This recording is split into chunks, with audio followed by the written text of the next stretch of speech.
We have a guitar interface that's based off of popular rhythm video games that people play. And essentially what this is these keys correspond to the 4 different targets on the screen.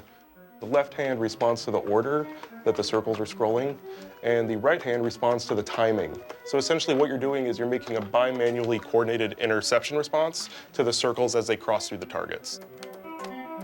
In other words, using both hands. The game looks utterly random, but buried within it is a pattern, one that repeats nearly 200 times. Your conscious mind can't pick it out, but what this is doing is creating a unique muscle memory. And what we're doing is the sequence is repeating. We don't tell people the sequence is repeating, and as they perform it over and over again, they become able to perform a sequence even though they don't know that they're learning it.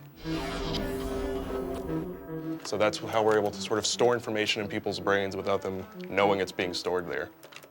After 45 minutes, the password is embedded in your muscle memory, right here in the basal ganglia, a deep, unconscious part of the brain.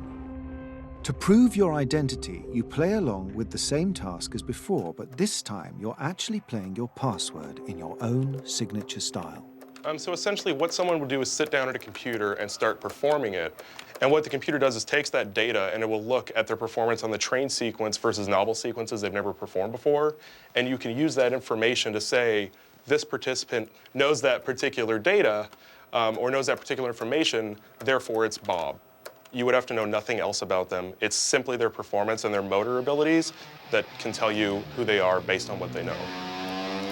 It may seem strange, but this could be how you log on in a paranoid future.